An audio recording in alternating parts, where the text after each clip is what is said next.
యాక్సిడెంట్లో తను చనిపోయింది నిజమేనేమో. ఎక్కడున్నా నేను నా జ్యోతితోనే ఉండాలి. తనని పైనే కలుసుకుంటాను. అమ్మని బాగా చూసుకో. నిన్ను బాధ పెట్టుంటే నన్ను క్షమించు. రాజీవ్ ప్లీజ్ వద్దు.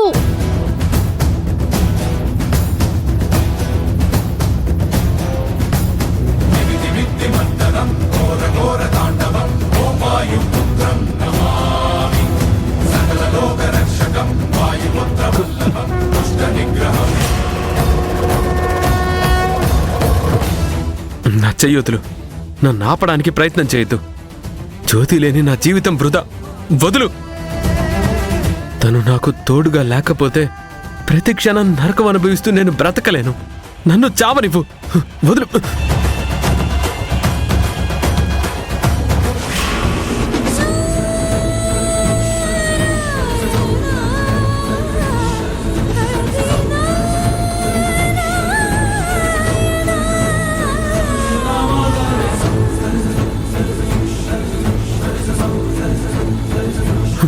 వచ్చేసావా జ్యోతి?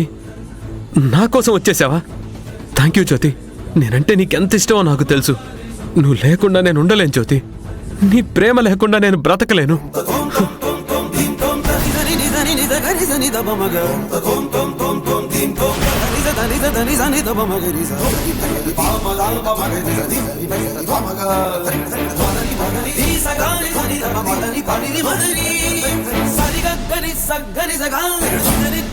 నేనంటే నీకు మరి ఇంత ఇష్టమేంటి దొరబాబు? నీకింత ప్రేమన్నందుకు పొంగిపోవాలా? నీ ప్రేమని పొందే అదృష్టం లేనందుకు కుంగిపోవాలా? అర్థం కాని దుస్థితి నాదే. సో ఇది వర్ష కాదు, జ్యోతినే ఎంత నాటకం ఆడింది. నిన్ను చూసినప్పటి నుంచి నా మనసు చెప్తూనే ఉంది, నువ్వే నా జ్యోతివని, నువ్వే నా జ్యోతివని.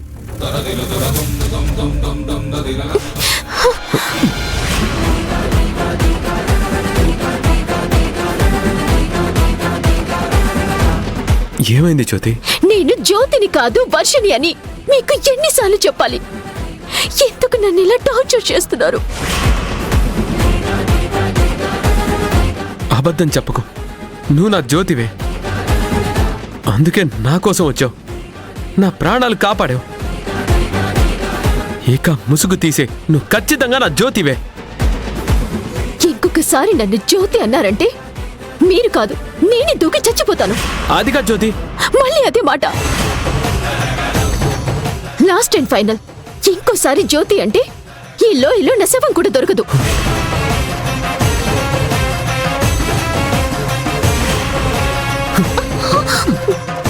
ఏంటి పిచ్చి పని?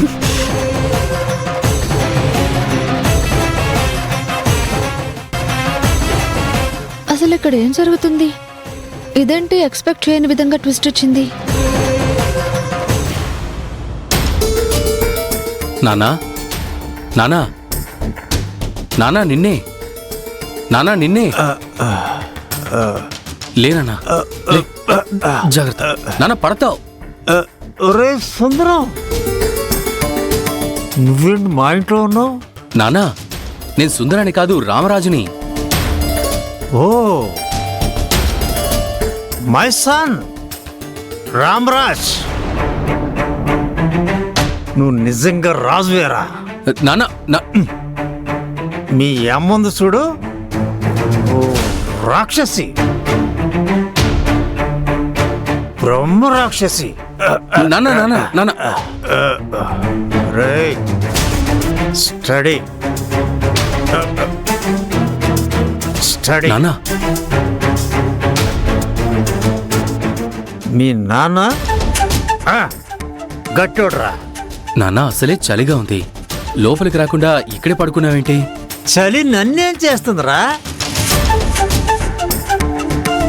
ఈ బాడీ ఫుల్ గా హీట్ ఎక్కిన తర్వాత చలి నన్నేం చేస్తుందిరా? తాగొచ్చాను, తలుపు కొట్టానురా. మీ నానమ్మ చూస్తుందని నానమ్మను డిస్టర్బ్ చేయకూడదు. మీ నానమ్మ దేవతరా, దేవత. మీ అమ్మకు ఫోన్ చేశాను.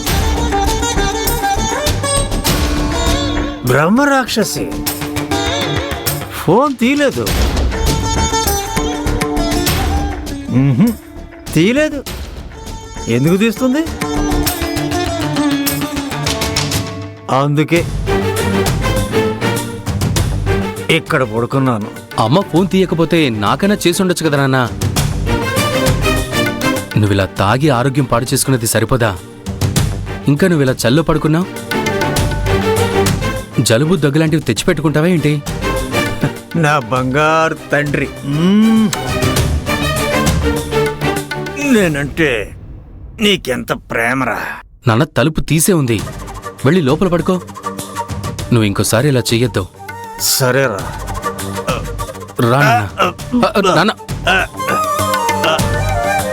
అవునరా, నువ్వేంట్రా నిద్రపోకుండా ఈ టైంలో బయటకు వచ్చావు? వర్ష తన గదిలో లేదు. ఇల్లంతా చూశాను, ఎక్కడ కనిపించలేదు. ఓహో, అందుకే ఇక్కడేమైనా బయట ఉందేమోనని అలా చూసుకుంటూ బయటకొచ్చాను. వర్ష అసలు ఇంట్లో లేదురా. ఏం మాట్లాడుతున్నావు నాన్న? అసలు నీకెలా తెలుసు? ఇందాక నేను ఇంటికి వస్తుంటే గుడి వైపు వర్ష వెళ్ళడం చూశాను.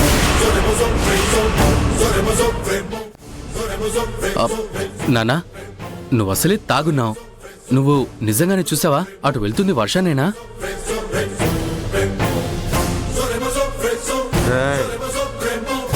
ఫుల్ బాటిల్ కొట్టినా స్టడీగా ఉంటానురా నేను. అన్నీ గుర్తుపెట్టుకుంటాను. క్లియర్గా చూశానురా, తను వర్షానే. వర్షాన్ని అడగలేదా ఎక్కడికి వెళ్తున్నావని? అడుగుదామనే పిలిచానురా, తనకి వినబడలేదు. దగ్గరికి వెళదామంటే కాళ్ళు సహకరించక అడుగు పడలేదు. తనేమో స్పీడ్గా వెళ్తుంది. బంగారు తల్లి, ఏదో పని మీద వెళ్ళుంటుందిరా. లేకపోతే ఈ టైంలో ఎందుకు వెళ్ళుద్ది? అందుకే నేను ఇంటికి వచ్చేసాను.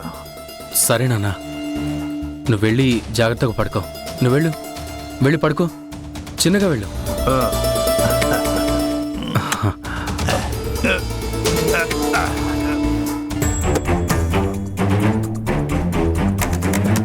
ఈ టైంలో వర్ష గుడివైపు ఎందుకు వెళ్ళుంటుంది?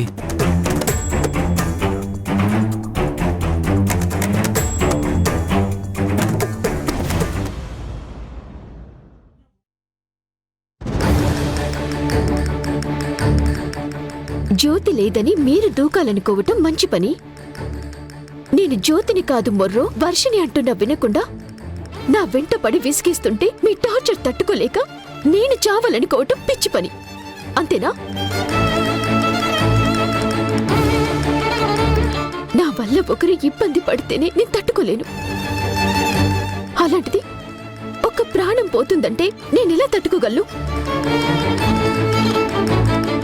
అందుకే నేను మిమ్మల్ని కాపాడదామనొచ్చాను తప్ప నేను జ్యోతిని కాదు. ప్రతిసారి మీరు జ్యోతి అనటం, నేను కాదు అనటం, నా కోసం మీరు ప్రాణాలు తీసుకోవాలనటం, ఇవన్నీ నా వల్ల కాదు.